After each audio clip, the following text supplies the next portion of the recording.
Good morning. Uh, just about a week ago, in fact, in an hour and a half, it'll be exactly a week ago, my grandmother passed. We knew it was coming. She'd had bone cancer for 4 years, and survived it for 4 years, because that woman was a tank. She could, wow, just the things she went through.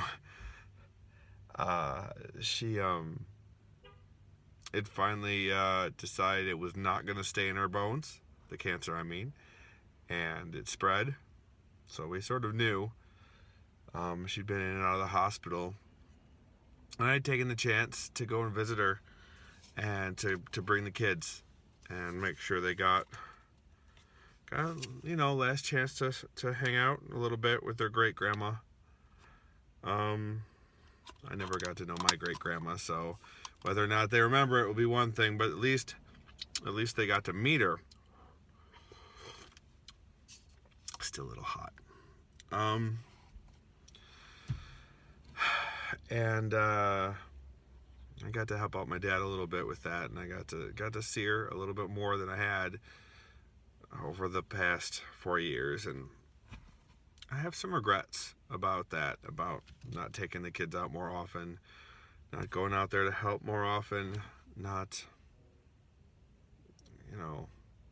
hanging out, learning about the stuff that she'd gone through in her life, because she was a kid, she was around in the Great Depression. She was around through how many wars? I mean, wow, just the number of wars that happened in her lifetime, whether they were justified or idiotic, they happened, and she lived through them. She was a Rosie the Riveter, She was she was a tank. She raised my dad and his three sisters. The funeral was good.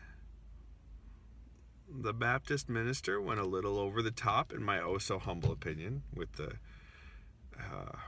recruitment attempts.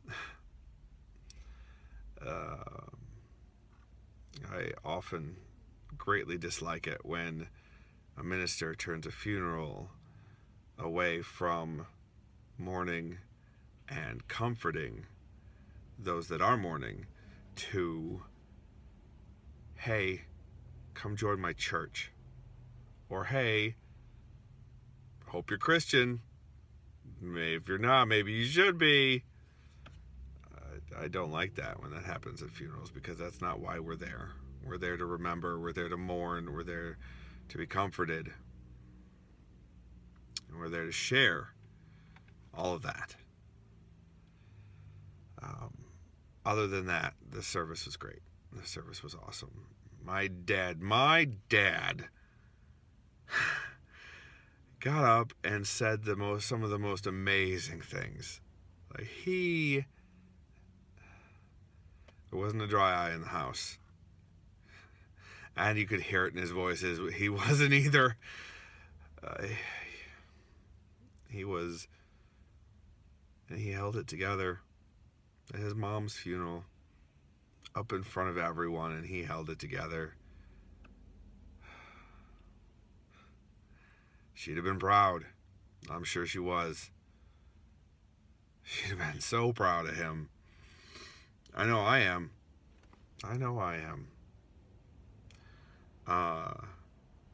So I got some regrets. But, I was able to make the funeral too, and it's weird, the burial was the next day instead of on the same day, and but I was able to be a pallbearer, and that was good. That helped. So, Grandma, I miss you already. You are missed by so many, and you were loved. Still are. Thank you for everything.